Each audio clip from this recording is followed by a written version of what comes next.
बच्चों, आज इस वीडियो में देखेंगे 8th ग्रेड अभ्यास पुस्तिका 2024-25 की आपकी न्यू बुक है कक्षा 7 विषय सामाजिक विज्ञान। आज की वीडियो में देखने वाले हैं अध्याय 4। अध्याय 4 में दिया है लड़के और लड़कियों के रूप में बड़ा होना। तो आपका पहला क्वेश्चन आता है 1960 के दशक में लड़कियों के स्कूल में होते थे। तो आपको उत्तर में करना है स्कूलों के बीचों बीच एक आंगन होना।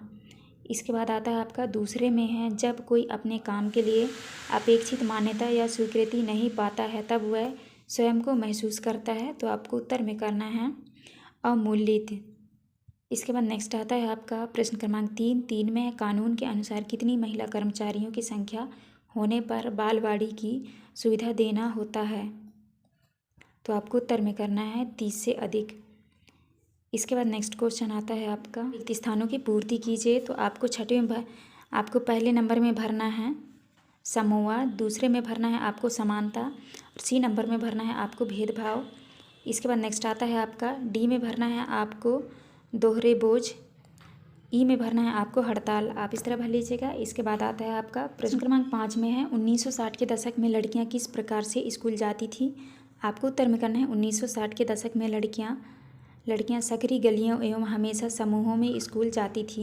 इसके बाद छठवें में है समोआ द्वीप में 9 वर्ष की आयु पूर्ण होने पर बच्चों से क्या कार्य कराए जाते थे। आपको उत्तर में करना है समोआ द्वीप में 9 वर्ष की आयु पूर्ण होने पर बच्चों से मछली पकड़ना और नारियल के पेड़ लगाना आदि कार्य कराए जाते थे।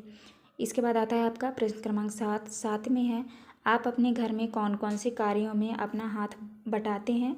आपको उत्तर में करना है हम अपने घर में झाड़ू लगाना, सफाई करना, कपड़े और बर्तन धोना, खाना पकाना, पढ़ाई करना और छोटे बच्चों और बुजुर्गों की देखभाल करना आदि कार्यों में अपना हाथ बटाते हैं। इसके बाद आता है आपका प्रश्न क्रमांक 8। प्रश्न क्रमांक 8 में है 1920 के दशक में समोआ द्वीप समूह के बच्चों का स्कूल न जाने का प्रमुख कारण था। उत्तर में है 1920 के दशक में समोआ द्वीप समूह के बच्चों का स्कूल न जाने का प्रमुख कारण छोटे बच्चों की देखभाल, घर का काम, द्वीपों पर मछली पकड़ना, नारियल के पेड़ लगाना आदि है। इसके बाद आता है आपका प्रश्न क्रमांक 9। प्रश्न क्रमांक 9 में है 1960 के दशक में लड़के एवं लड़कियों के स्कूल में क्या भिन्नताएं थी। आपको उत्तर में करना है 1960 के दशक में लड़के और लड़कियां अलग अलग स्कूलों में जाते थे। लड़कियों के स्कूल लड़कों के स्कूल से बिल्कुल अलग ढंग से बनाए जाते थे। उनके स्कूल के बीच में एक आंगन होता था। लड़कों के स्कूल में ऐसा कोई आंगन नहीं होता था, बल्कि उनके खेलने का मैदान बस एक बड़ा सा खुला स्थान होता था।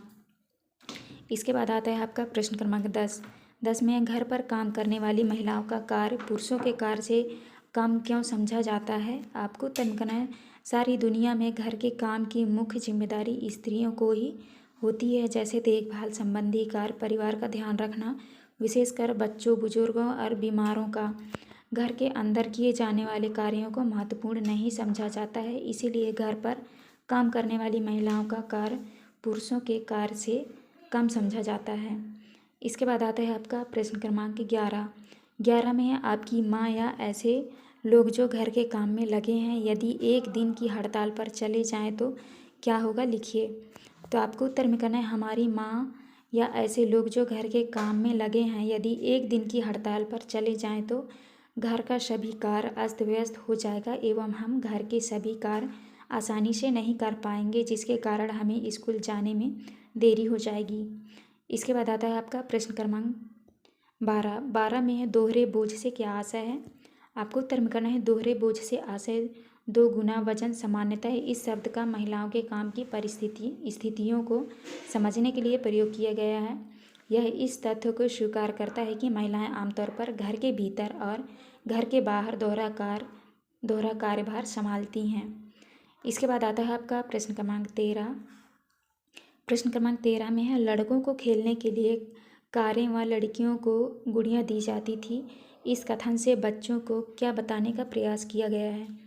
उत्तर में है लड़कों को खेलने के लिए कारें व लड़कियों को गुड़ियाँ दी जाती थी। इस कथन से बच्चों को यह बताने का प्रयास करते हैं कि जब वे बड़े होकर स्त्री और पुरुष बनेंगे तो उनका भविष्य अलग अलग होगा। इसके बाद आता है आपका प्रश्न क्रमांक 14।